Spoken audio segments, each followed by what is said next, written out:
everybody? Welcome to another episode of the Real Heroes Show. My name is Shane, and I'm here with Cory, and I'm hosting today, which means we are doing another episode of the Real Rewind series, where we review older movies and TV shows that we think you should check out. Today, we're going to be reviewing 2013's About Time, but before we do that, Cory, how you doing? I feel so fat after this Thanksgiving weekend. Tomorrow is back to lifting weights and doing cardio because I feel like a beached whale at the current moment. How are you? I'm good. Had about the best college football weekend that could happen for Texas football. Texas won, and then both of their rivals lost, Oh, and okay. then one of their rivals' coaches quit and went to another school. So it was Oh, it was a whole weekend. It was does that great. happen often? No, Okay. it's like a big thing. Wow, good stuff. But yes. So let's go ahead and get started. So I am ecstatic to be reviewing this finally. This is one of my favorite movies of all time. I've mentioned this movie numerous times to Cory and wanted him to watch it. This is Cory's first time watching it, or kind of. He started it once, Yeah. but he is finally diving in. So this movie is directed by Richard Curtis, who did Love Actually, Notting Hill, and Four Weddings and a Funeral. Came out in 2013, and in my opinion, a lot of people overlooked it because it was poorly marketed. It was marketed as your kind of typical rom-com, but I think it's so much more than that. But Cory, I'll let you get started. Just overall impressions, try and keep the spoilers to a minimum. Go ahead.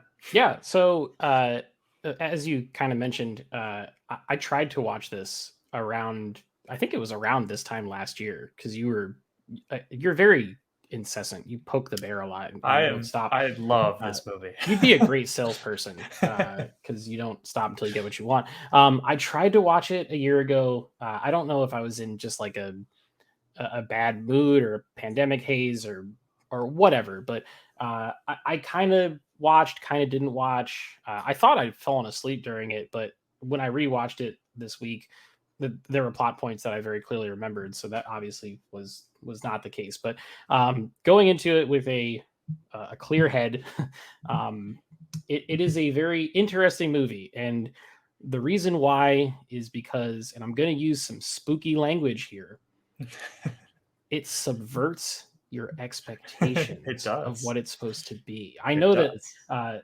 that term, ever since Star Wars The Last Jedi came out, has become taboo. And if you hear something that's subverting expectations, it automatically necessarily it's bad. It's a terrible, terrible thing. But subverting your expectations, to me, is a good thing. I like to be surprised when I go to movies or if I'm watching something at home.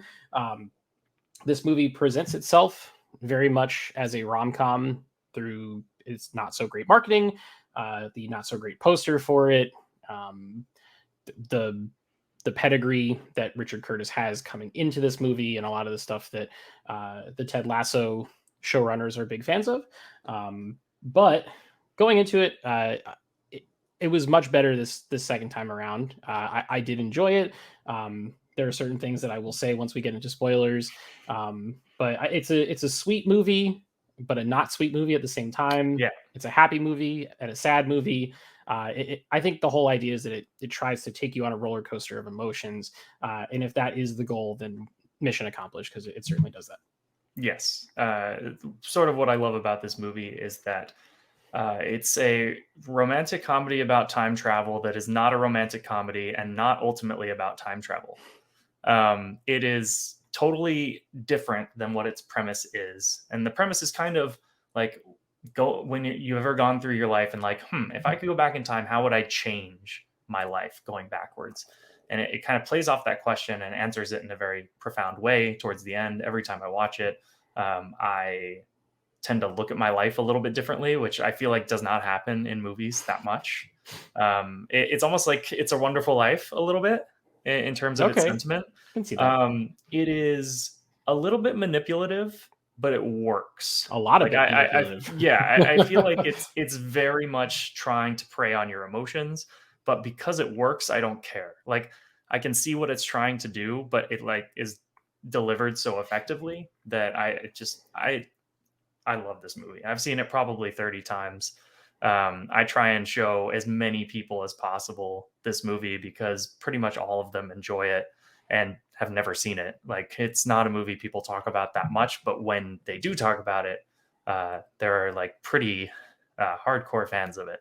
Yeah. I know a lot of people that do hate this movie too, though. So we can talk Really? about that a little bit as well. Okay. And there's certain reasons for it, which I somewhat disagree with. But yeah, so I mean, before we get into spoilers, just overall, Corey, you would recommend that our viewers watch this movie?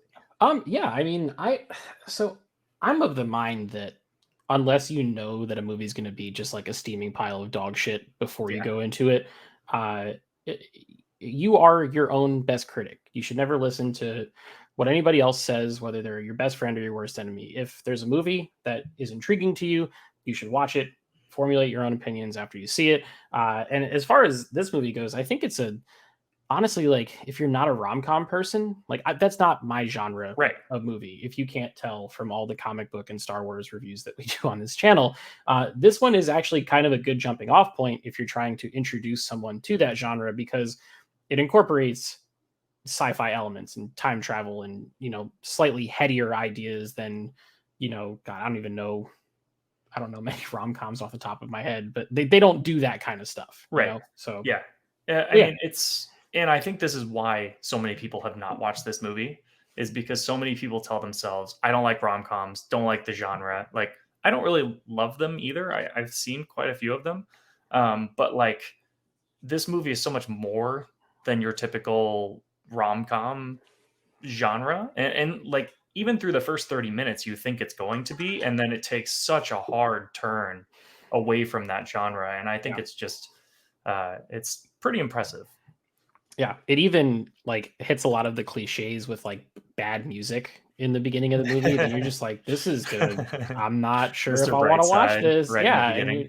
which Mr. Brightside's not a bad I song, but love that song. Yeah. it is something that you think about it and Yes. you're like, okay, this is a very like it's a romantic comedy. It's something Yep. that you'd go on a date night to go see in a theater, but then like you said, it takes a pretty hard left into Yeah. some heavier And even territory. like the poster is like Rachel McAdams and Donald Gleason It's bad. in the rain laughing. It's like, oh God, why would I ever want to watch this movie? And honestly, the only reason that I watched it is because I was in film school at the time when this came out, and numerous other film school people told me to watch this movie because it's fantastic. I'm like, okay, if they're saying good things about it, then clearly it's got to be good. And like, yeah, I just the rest is history. I've shown people this movie and had them literally like weeping in Huh. certain parts, like just outwardly sobbing, and it's like, Interesting. yes, it is Are working. you one of those people? Did you openly weep? I tear up almost every time. Really? I Okay. think I cried the first time I saw it, but even at this point, like, I well up in certain scenes that we'll go Sure. into in the spoilers every single time. Gotcha. Uh, so I guess let's go into the spoilers. So if you've not watched this movie, I cannot recommend it enough. Go watch it. I believe it's on Netflix Yes, it now. is on Netflix. Um, it is fantastic, and come back and see us and see what we talk about in the spoiler section, because there's a lot to talk about. But cannot recommend it enough. Go check it out. So with that, let's push on to spoilers. So uh, I mean, let's just kind of go through the progression of the movie. The first 30 minutes is, the rom-commy part of it. Mhm. And it's kind of like introducing the time travel. First of all, the Bill Nye introduction of the time travel powers is amazing. He's Yes. so good in this movie. Yeah. That scene is just so fun and awkward. Yeah, he's my favorite part of Yeah. the whole film and Yeah. my favorite performance of the film, to be honest. There's just like a very light on his feet type aura around him. And then when you realize the reason why is Right. because, as they mentioned later on, he lives certain days multiple times. The Yep. first time to go through all the worry of it all, and Yep. then the second time to just enjoy it for how beautiful it is. Right. Okay, cool. It makes sense why he looks Yeah. like he's just like He's perpetually just stoned, chilling. right? Yeah, Yeah, like, exactly. he's high on the time travel, which is a Yeah. really fascinating concept. Yeah, so like in the beginning where he's trying to, and this is why a lot of people actually dislike this movie, because they think that Donald Gleason is kind of a creep. He is using time travel to get in women's pants, basically, is the critique. But I would argue that this movie intentionally shows you that that does not work. Like it says very early on in this movie when he's trying to get with Margot Robbie, who is randomly in this and nobody talks about it. Very randomly.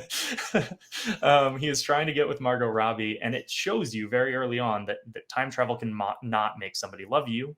And then also when he meets Rachel McAdams for the first time, they fall in love without the use of time travel altogether. It's only when he then messes up that he has to go fix it through circumstance. But I disagree with that critique because of that. The movie is outwardly aware of that critique and fights against it. Sure. So my take on that is, I don't think that he's trying to do it just to get into a woman's pants. Right. He does state at the beginning of the movie that he love. wants to use it for his love life, not for his sex life. So Right. there is a difference between the two. However, that being said, he doesn't tell No, he doesn't. Rachel McAdams' character about this. And Correct. he does basically manipulate time to figure out the best way to get her to fall in love with him. So it posts a question about free will, and do we really have that, or is somebody in control? Like if I were Donald Gleason's character in this, like 10 minutes into figuring out that I could do this time travel shit myself, I'd have gone back to my father and been like, so how many times have you fucking lied to me?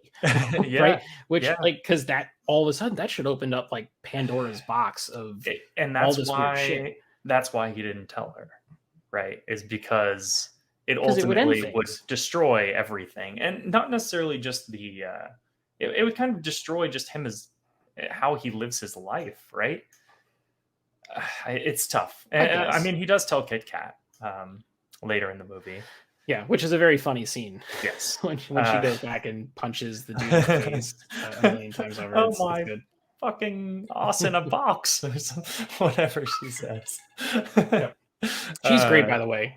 She is awesome. A wonderful performance. Very funny. Yes. But yeah, I mean, this movie takes kind of the hard turn at the wedding, I think. So, he meets Rachel McAdams. He also, his roommate is fantastic, by the way. The actor playwright? of his roommate, yes. Yeah. So, he's living in London, meets Rachel McAdams, goes back to his house, and the playwright, he explains that his play was a colossal failure. So Donald Gleason, not knowing how time travel works because he's brand new to this, fixes that, and then realized that like the phone number doesn't go into his phone. Yep. Like in like some time travel movies, it's like you write something on your hand or something, it comes with you, but it doesn't in this. And then realizes that he's got to figure out a way to get Rachel McAdams and help his friend at the same time. And then like it all works out. And I was expecting this movie to kind of be about pursuing Rachel McAdams, but like 30 minutes in, they get married, and you realize that have a kid. Yeah, this is not about getting Rachel McAdams. This is not really a love story as much as it is a family story. It's about time. It is. And the guy's name is Tim, by the way. Yes, Tim. It's not just Donald Gleason. It's Tim. Right. So then it pivots into the melancholy, and it goes sort of away from being a love story and into being a story about like a father-son story, right? With Bill Nighy, and kind of just a story about life. His dad gets cancer. That's a very sad funeral scene. But I just think it's such an interesting pivot. Like, did you, having watched the movie kind of like halfway the first time, did you know that pivot was coming? I mean, from when I watched it the second time, yes, I knew that it was coming. Once I started watching the movie, I was like, oh yeah, I remember where this is going to go. However, I think that part in the middle where it starts to turn, not just turning it into a father-son story, but it also starts turning it into, to a degree, a coming-of-age story for the Tim character. And the reason I say that is because when Kit Kat has the car accident because she's been drinking, he goes back and fixes things. But the repercussions of him fixing things are that his daughter turns into a son. Right. And he's not willing to give up on his daughter. So he goes back again and sets things back so that she does have the accident. But in doing that, he learns that he can fix things without time travel, because before Correct. this, everything that he's gotten in his life and everything that is good that he has is because of the fact that he's fucked up the first time, gone back and used time travel to fix it and make it better. Yep. This is him realizing I don't always have to do that. And that ultimately gets you to where he falls at the end of the movie, where he gives up on it entirely. And he Correct. just says, life is a beautiful story. Life should play out on its own. And Yep. I don't need to manipulate time to realize that what I have is great, because he's got a wonderful wife. He's got 3 wonderful kids. He's got a family that loves him. At the end of the day, what more could you really ask for Yep. out of life? He doesn't need to go back and use the time travel stuff anymore. So to me, I think that's pretty interesting. Yeah, I love that concept. I love the ending of the movie and the message that it presents. Like ultimately, it's kind of like It's a Wonderful Life, right? Yeah. He goes through this whole journey, and in the end realizes that he doesn't need this to be fulfilled in life. Mhm. He needs to just approach life differently. Yep. And like whenever I'm like feeling like upset, I'll watch this movie, and then at the end I'm like, okay, like as much as this Not all movie is that an bad. emotional roller coaster, like it presents life in a very interesting way. And that's not to say that there's not real problems in life, but Of that course. your attitude towards life can affect your happiness. Yeah. I mean, he says that's the secret to happiness is no matter how shitty your life gets, as long as you are approaching it the right way, you can make the best of it. And I think that's such a powerful message that I don't really see that much in movies. Yeah. And I certainly didn't expect in this movie. Yeah. It's one of those things where it's kind of like, you know what? Today sucked, but I woke up. I put Yep. my feet on the ground, which is a million times better than the alternative. Right. Right. Like Yep. for most people, there's some people who would rather just not, but I'd say for the vast majority of people that are out there, even the worst days, they'd rather live them to be able to see their pets or their loved ones or their kids Yeah. or whatever, instead of being in the ground. So Yeah. And I mean, that's not to say the movie is also without its issues. I think the biggest one being that the time travel rules there are totally none. fall apart. Like it presents these rules not only haphazardly, but also when it's convenient to the plot. Yeah. So like it's such a stupid scene when like he does that, like time travel, fixes the car accident, goes back, and it's a baby, and then he like goes back to his dad, and he's like, "Wait, I can't go back past the birth, right?" He's like, "Oh, I should have told you that one." It's like, "Oh yeah," because now it's relevant to the plot. Yep. So It's you kind of can like explain that one. in Star Wars, someone asks an executive from Star Wars, well, what exactly is the speed of hyperspace?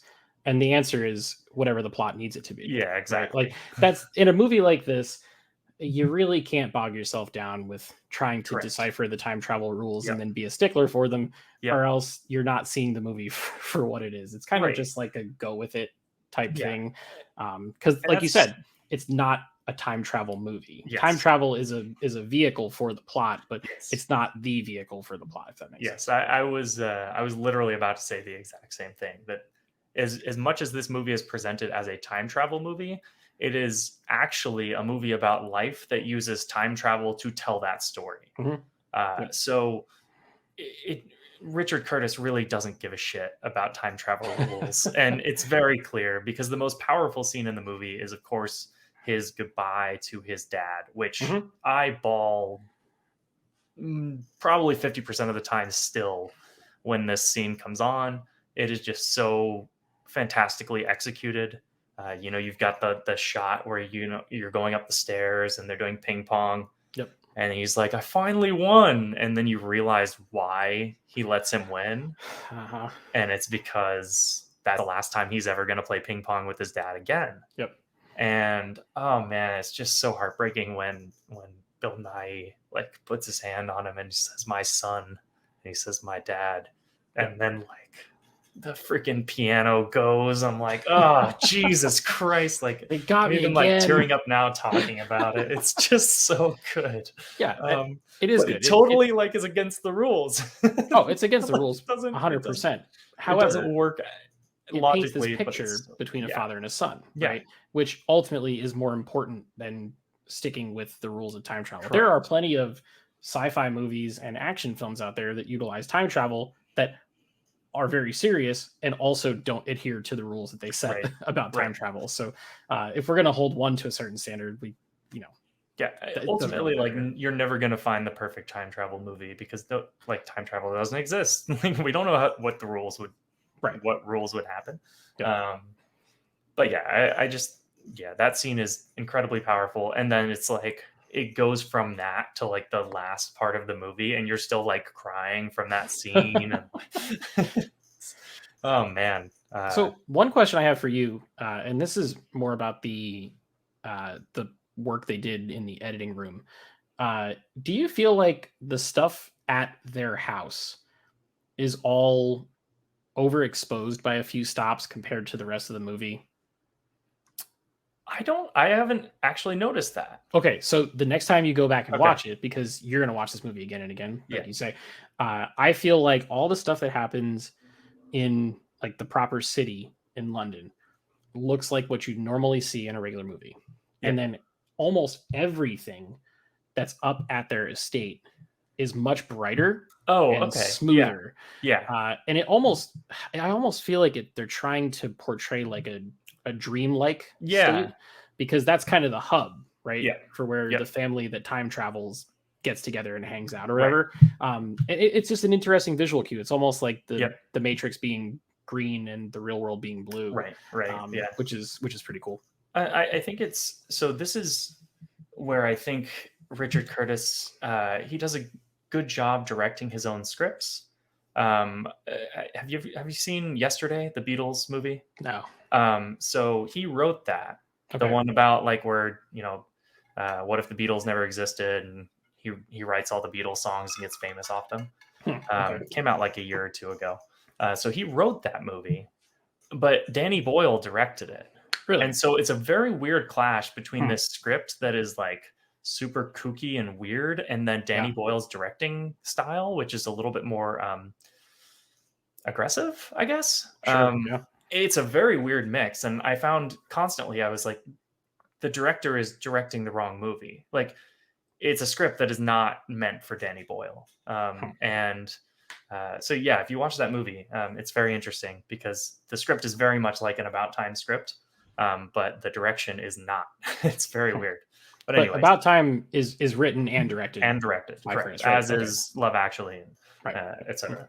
Um, I just thought it was weird, but yeah, he does a good job also like having little callbacks throughout the movie. One big one is there's like a little slight message on kids becoming their parents. So in the ping pong scenes, his dad always narrates the ping pong, right? yep, And then in the end of the movie, when he's dropping his daughter off at daycare, he's running with his daughter and he's like, "She's the fastest girl in the world. She's running through." And it's okay, like a yeah, that's little good. like kids becoming their parents thing. It's like, Yep, oh, he's narrating because that's what his dad did with him when yep. he was playing with him. I thought that was a cool little cue. I also think, well, this movie isn't like laugh out loud funny that often. The jokes that are in it are pretty good. Mhm. The oral sex joke is great. It is Yeah, so good. yeah, that's pretty funny. Just out of nowhere. Some other good like lines. There's a good line from I believe it's his mom, where he's like Rachel McAdams is like, "I have a weakness for your son," but she's like, "Yeah, but best not to tell him, right? Yeah, don't let him get Like, too don't let him cocky. get too cocky." And then another one where she's like, "Oh yeah, I'm not actually that pretty. It's like all this makeup," and she's like, "Oh good, like can't have a girl be too Yep. pretty." Stops her from developing a personality. It's I it's just like, dry British humor, yeah, yeah, which I'm a big fan of. yes, Uh, while we're talking about funny lines, when Margot Robbie introduces her friend as her girlfriend, yeah, and that joke it's almost like a Family Guy bit. It just keeps yes, going. yes, Tim messes it up a few times, and then I think it's yep. Rory is the character's name. He messes it up a Yeah, few times after it, and it freaking just kind of keeps Rory. on going, which is It's good. Roger. And someone calls him Rupert later on in the Rupert, yeah. film, which is Yep. which is good too. So yeah, all good Uh, fun. yeah, and like there's a couple of great sequences in it too. The whole bit where he's reliving the day twice. is really well directed. It's literally they just filmed the same exact scenes, but one you already know what happens, and Yep. I think that's really cool. Is just to present life that way. Like if you could go back, just live the day normally, but you already know what happens, and so Yep. you're not worried about it. And then, of course, it extrapolates that even further into the just don't worry about it at all. Yeah. There's also uh it's like this with wisdom comes success type thing. So like the first time that him and Rachel McAdams, hook up and get together, Right, right, he's like okay at it the first time, right. and then he time travels, and the second time she's like, well done, sir. And then he's like, you know what, I'm gonna do this one more time. And Best then night like of my entire they're life. they're laying on the Yeah. floor. They're not even on the bed anymore. It's It's just a like good it all bit. ratchets up, which is fun. I one of my favorite parts from this, I think it's the second part, is where he walks in and does the front open bra. She's like, "Really, you You know really know your your bra?" He's bras. just like, "I like to think so." It's so good. Yeah. But yes, this Manipulative, but great. yes. Overall, I mean, my opinion on this movie is it's wildly entertaining. Everyone's going to find something in it that they enjoy. I think it's a little bit too long, maybe by about 10 or 15 minutes. I'll I agree. think the Kit Kat side plot drags the pacing down a little bit. But it's Every so time important to him learning. yeah, and Like if that's they the could trim that down a little bit, but yeah. keep the same message, I think it would be good for the Yeah, film. and that's really ultimately the issue is it needs to be there because it feeds the other devices in the plot. Yep. Because if you don't have that problem, you also don't have the introduction of the problem where he can't go back past the conception of his The child. children. Yeah. Yeah. So if you don't have that scene in there, then that breaks down, and then of course you don't have the stakes later Yep. where he can't go back to see his dad. So it has to be in there. I can probably guarantee that in the writer's room, he was like, I know this is too long, but I'm going to cut as much as I can in order to get there. Yeah. But yeah, every time I rewatch that movie, when it gets to the kind of Kit Kat part, I feel like it loses its steam a little bit and then ultimately rounds into form. Yeah. Yeah. I could see someone kind of dozing off and being like, wait a minute, I thought I just saw that car hit that other car like 10 minutes ago. And they lose the stuff in the middle. Right. But yeah, I mean, ultimately, like, I feel like it's not a perfect movie, but to me, it does everything that I want in a movie. Like I would give this a 10 out of 10, knowing that there are blatant problems with it, just because it makes me feel something every time I watch it. It makes me laugh, it makes me cry, it makes me rethink life. And to me, that's what going to the movies is all about. We can shit on like little details all the time, but when you go into a movie and come out of it with the experience that I get when I watch this movie, to me, like nothing matches that. Right. And it's like a top 5 movie of all time for me because it just hits for me. Yep. That's it. All circles back to what you like Yeah. and what gives you that feeling. And you don't ever have to defend a movie if you like it. If you like it, that's your opinion and you're 100% entitled to it. And if you have 36 About Time posters on your wall, that's fucking awesome for you because you love that movie and nothing can get in between that. Like that's a beautiful thing at the end of the day. Like some people love Star Wars, some people hate Star Wars, some people love Marvel, some people hate Marvel. Like what you like, man. If this is your thing and this is what you vibe with, then that's fantastic. And I'm glad that you found it. Yeah, and I think that's something that gets lost when critiquing movies nowadays, especially in the social media era where everything has to be 0 or 100. Yeah. Like this movie is either incredible or terrible. That ultimately, like, there are objective things you can review about movies. Yep. And you can say, like, from a storytelling perspective, this doesn't work, or from a directing perspective, this doesn't work, bad performance, etc., etc. However, if a movie is still hitting your entertainment threshold, you're fine to like it. Yep. Like I can shit on Marvel movies all day long because I think they're pretty derivative and safe and not a lot of stakes. But for a lot of people, they don't give a shit about that. They don't care. They go in, they see superheroes beating up others, bad guys, and that hits for them. And that is totally fine and valid. Yep. Yeah, that's when I watch those movies, that's what I watch them for. Yeah. I don't go into them thinking that they're going to be pure masterpieces. We get lucky every once in a Yep. while, and one of them is, and Yep. when it is, it's even better because it's Yep. like the best of both worlds. But Right.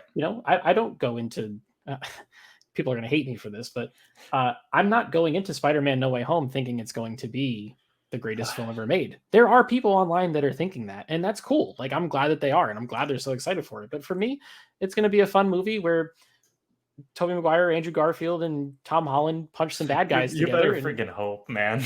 well, The internet's gonna freaking explode. We're just gonna have to reset back to 1999 if if they're not in the movie. This is the actual Y2K is Spider-Man No Way Home. Just everybody's clocks are going to stop working if they're not in the film. It's going to be a good time.